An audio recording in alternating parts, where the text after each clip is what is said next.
esto?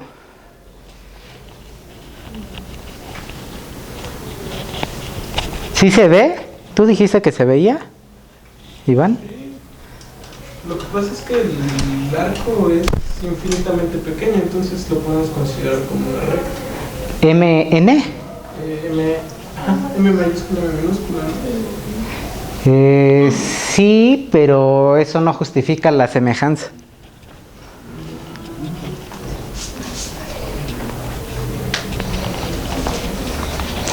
Pues simplemente porque MR es lo mismo que MS por su posición, ¿sí?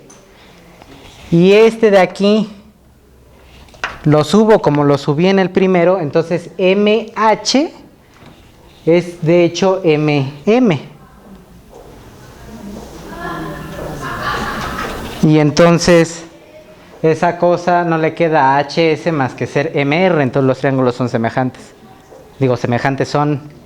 Antes decían semejantes e iguales. Maldito L'Hôpital me hizo no entender sus segundas diferencias como no sé cuánto tiempo, hasta que el profesor con el que trabajo esto me dijo es que en ese entonces se decían semejantes e iguales. Hoy ya basta con decir son iguales, ¿no? Son iguales. Este y MSH. Entonces, la diferencia segunda, ¿quién es? Pues será tomar a SH y restarle RM. Pero son iguales. De cero. Se ve geométricamente que este cacho es igual a este cacho, considerando que MR es constante, y como son iguales, entonces la diferencia es cero. Se ve geométricamente. En caso de que no, la diferencia de una constante es cero. Pero se ve geométricamente, hay más cosa bonita ahí cuando se ve, ¿no? ¿Qué pasa con la diferencia de Y? A ver, quedaría algo así como que NS menos MR.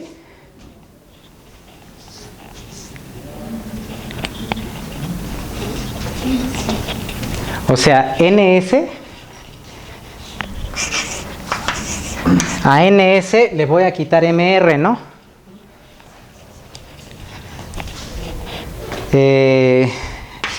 RM.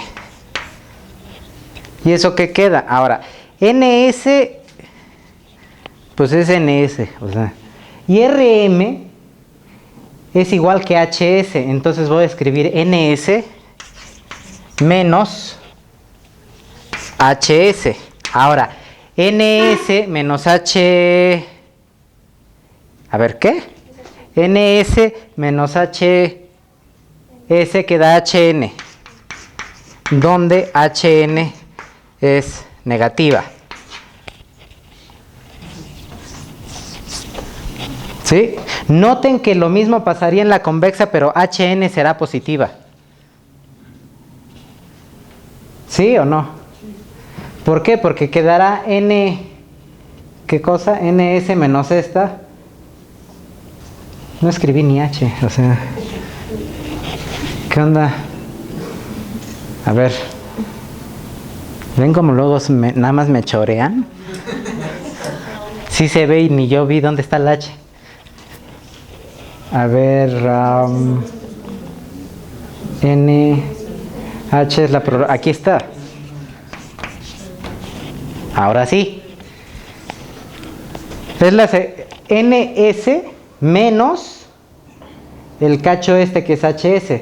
Y quedará NH o HN y aquí queda positiva. Aquí quedó negativa. Entonces, para lo que yo esté haciendo acá, equivale allá, pero con el signo contrario. Algo así como lo que vimos hace rato de cuando la segunda derivada, una es convexa y la otra es cóncava. Una era positiva, la otra que era negativa. Bueno, ahí está, ya casi acabo. De X, de Y, ¿cuál falta? De S, ¿no? La diferencia de S. A ver, como sería análogo a lo que he estado haciendo con ordenadas y abscisas, será esta MN es una diferencia de primer orden pero es la que se construye a partir de tomar una segunda. Entonces será mn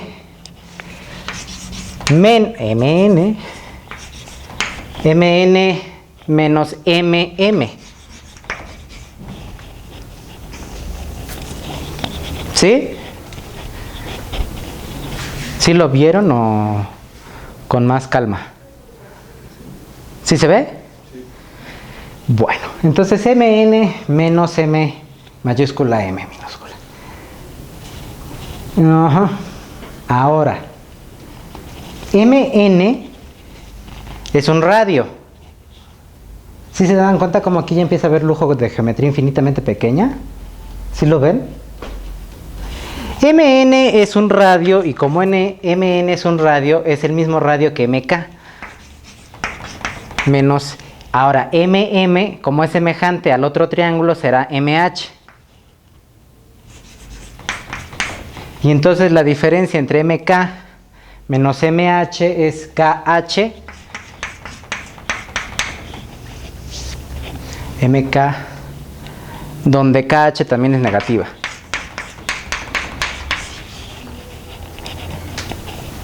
Y ya son todas las tomas, si dx es constante. Dx, pues pelas, dy, pues es esto negativo, y ds es esto negativo. Esa es la geometría cuando uno considera infinitamente pequeños, ya sea a la dx, a la dy o a la... Digo, infinitamente pequeños, constante alguno de ellos. Podrían hacer lo mismo considerando a dy constante, así nada más como breviario cultural. Si dy es constante, ¿cuáles serían los triángulos semejantes?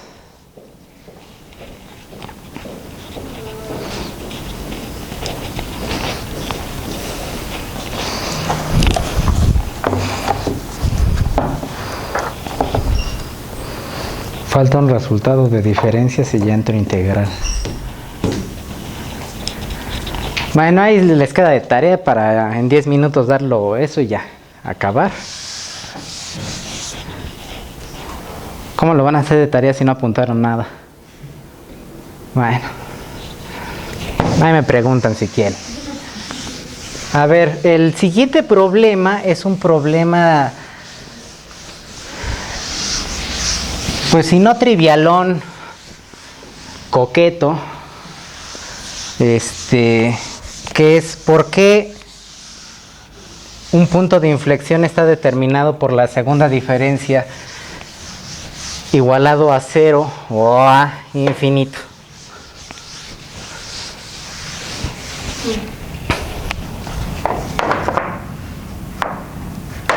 Hostia. A ver. Otra vez la curva que amo. No sé por qué siempre dibujo esta. Ah, no, ahora sí tiene que ser otra. Porque aquí hay punto de inflexión.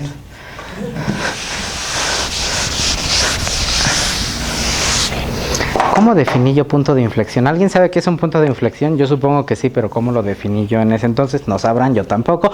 Pero sí saben qué es un punto de inflexión, ¿no? Cuando la segunda derivancia. Sí, bueno, eso es geométricamente, pero algo así como tomando en cuenta la definición que hizo Madrid de concavidad y ¿qué? Convexidad, pues en un intervalo es cóncava, mientras que después de ese punto será convexa. Se acabó. Pues es clarísimo, ¿no? Entonces ya lo que haya dicho Madrid en su libro no me importa. Que seguramente fue lo mismo. Y entonces, cóncava, convexa. Punto, quién sabe qué diablos. Pero sí ocupo que sea más bonita porque si no, a ver.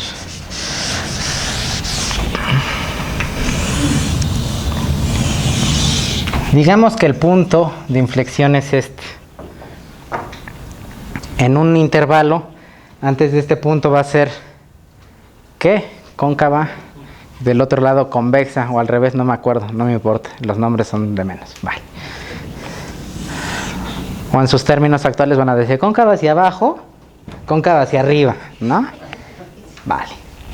Imaginen que trazan la tangente en el punto este.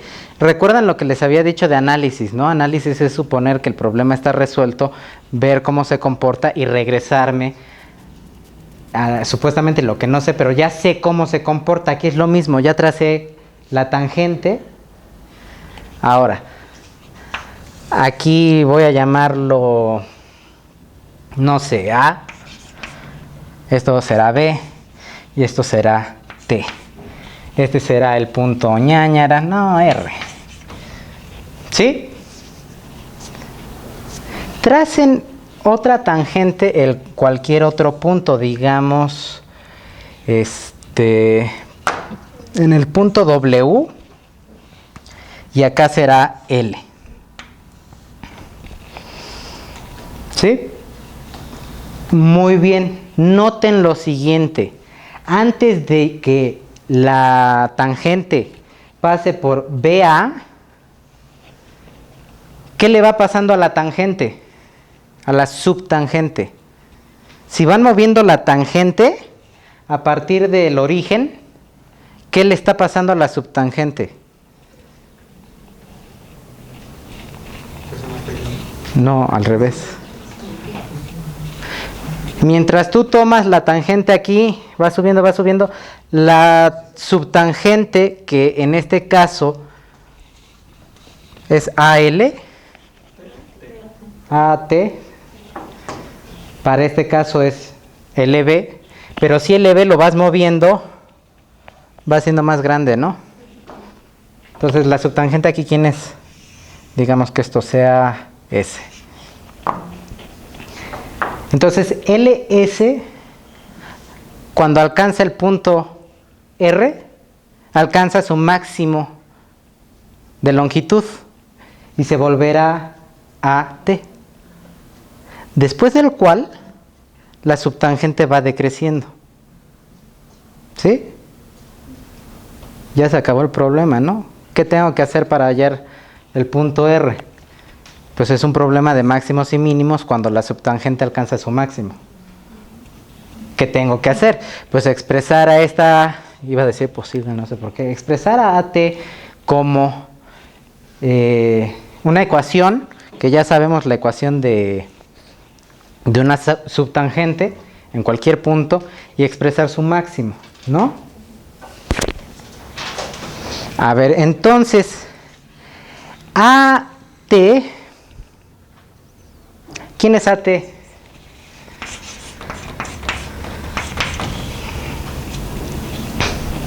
Considerando que AR es Y.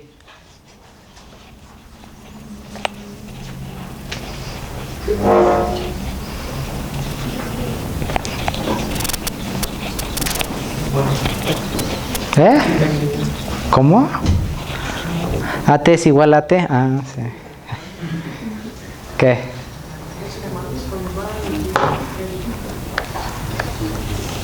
¿Se acuerdan de la ecuación que les dije que cumplía cualquier curva para la subtangente? S. Eso.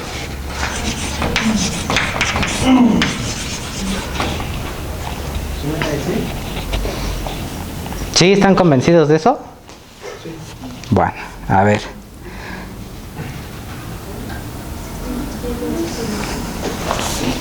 BA va a ser X.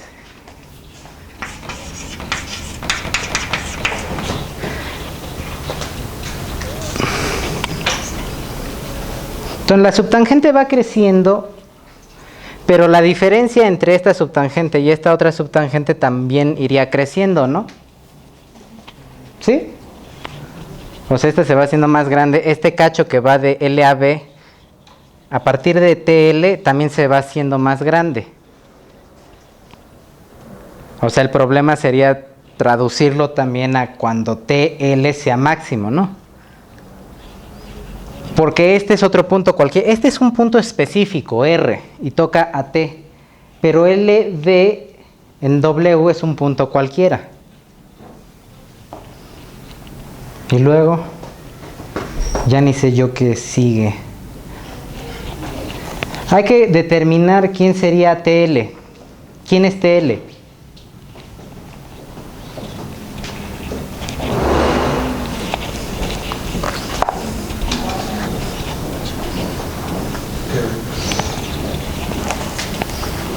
Podemos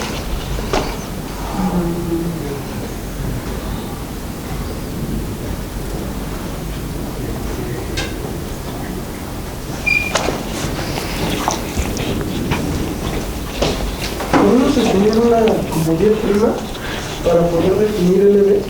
O sea, AT ¿L ya qué? las tenemos, ¿no? ¿Cuál? AT ya las tenemos. AT. En términos de la Y, de X, de Y. Sí. Ahora, para definir LB, podríamos utilizar una Y' o no sé, ese punto W. Pero nombrar ahora qué. LS.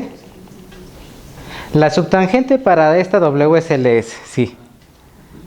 ¿Qué pasa si yo quiero expresar? Si esto es X y yo quiero saber cuándo BT es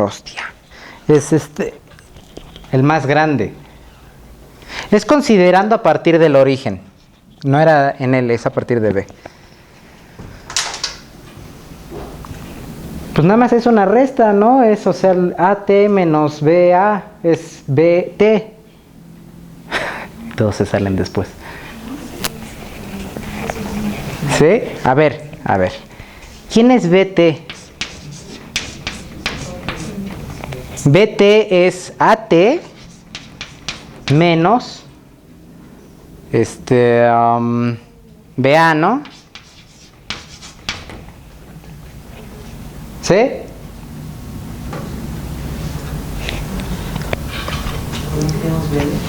¿Quién es AT?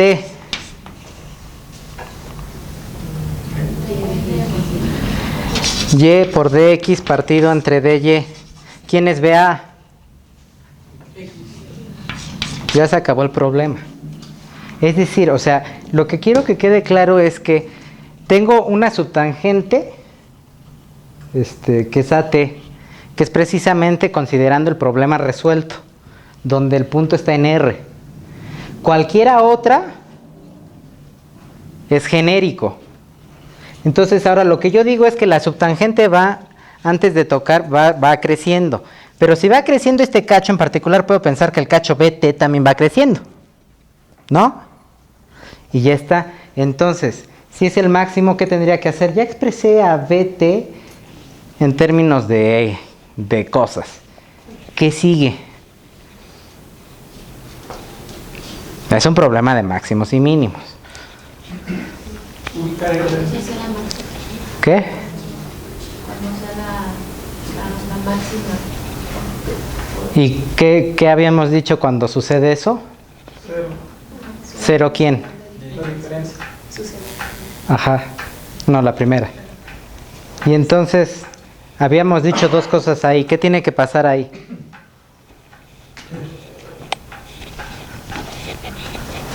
La diferencia del X tendría que ser cero. ¿Y? ¿Cuál es la raíz cuadrada de 4, 2? Medio punto. Y tiene que ser infinito. Sí, eso. Entonces, la diferencia de BT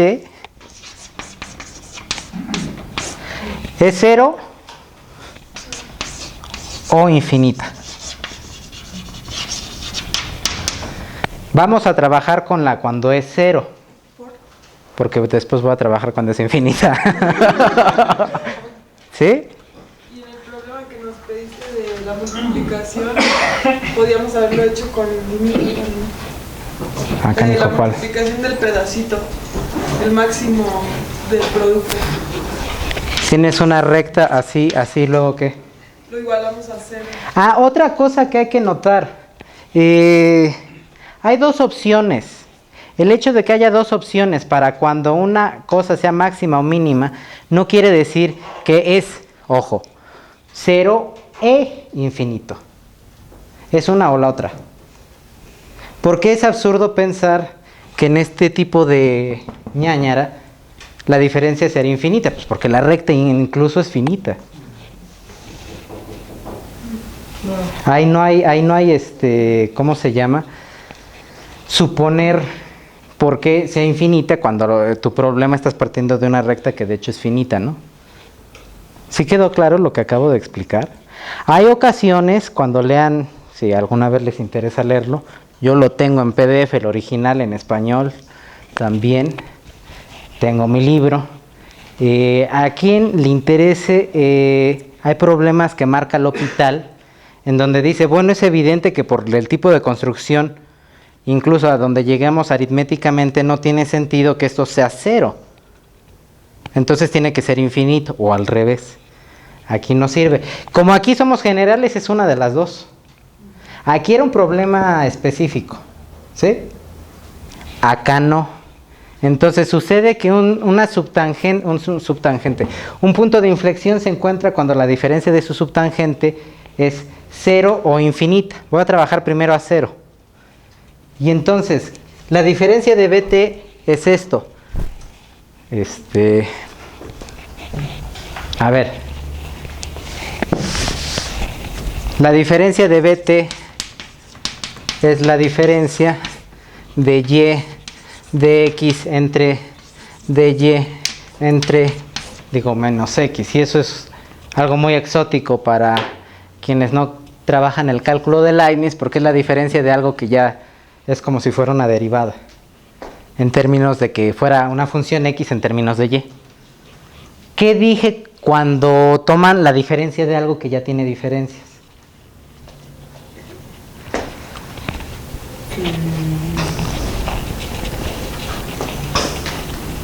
¿Va a ser constante? ¿Quién? La diferencia. La primera, ¿no? La primera. La que se toma como constante. Pues es cualquiera, ¿no? O es de Y o es de X. De hecho, yo lo que les digo a los físicos, a ver, ¿cuál es la velocidad puntual? Ahí voy a molestar, me encanta, ¿no? La velocidad está definida como dx partido entre dt. Yo les voy a pedir a los físicos que me digan cuál es la diferencia de la velocidad. Si el físico supiera Leibniz o supiera Newton haciendo fluxiones, me tendría que dar dos respuestas. ¿Por qué? A dt constante y a dx. El caso de los físicos, a ver, tomen la diferencia de esto. Queda, no, ¿quién dijo aceleración? Aceleración es cuando es la derivada. Ahí voy. dv, entonces es dt por la diferencia de dx menos dx por la diferencia de t partido entre la diferencia de t, operando como lo hicimos desde el principio del seminario. Pregunta, ¿a quién quieren tomar constante? Es que ahí debes de tomar en cuenta que el tiempo no lo podrías... No, estoy siendo genérico. Hacer como una variable porque en mecánica clásica el tiempo es absoluto para todos. Pero en general. En general, en mecánica... No, o sea, me estoy refiriendo a abstracto. Tienes dos opciones. dt o dx. ¿Cuál sería tu explicación para que dt sea constante? Que estamos haciendo matemáticas, no física. No, pero en tu caso física. No, o sea, sí, pues, pero, o sea, físicamente, ¿por qué dt tendría que ser constante? Porque el tiempo es absoluto, así lo define la teoría newtoniana y sujeto que está echado atrás. ¿Qué? Ah, no, entonces, ¿ves cómo no me interesa? Entonces, dt es constante, ajá. Y como dt es constante, la diferencia de una constante chiras pelas y te queda dt por la diferencia segunda de x partido entre dt al cuadrado. De nuevo, si son cocientes, chiras pelas y te queda la segunda diferencia partido entre dt. ¿Cuál es la aceleración? Si partes aquí entre dt, ¿ya se fijaron lo que...? A ver. Es que el ejemplo que les quería dar, ahí hay un ejemplo. Finalmente, ¿qué obtuve? La diferencia de v queda la segunda diferencia de x partido entre dt. ¿Ya? Dividan entre dt. ¿Ya vieron por qué mi notación y no la actual? La segunda diferencia. Esto es la aceleración. dt son infinitésimos, son constantes, entonces la notación que tienen que hacer es esta. Y esto es notación mía, no es del L'Hopital, porque el propio L'Hopital lo escribía mal, pero como él es honorable, insisto, no lo critico a él porque él es sagrado. Bueno, regresando al problema de acá, y es sagrado porque después de que uno lee L'Hopital, entiende a Leibniz, ¿aquí qué queda? Dx va a ser constante, o dy.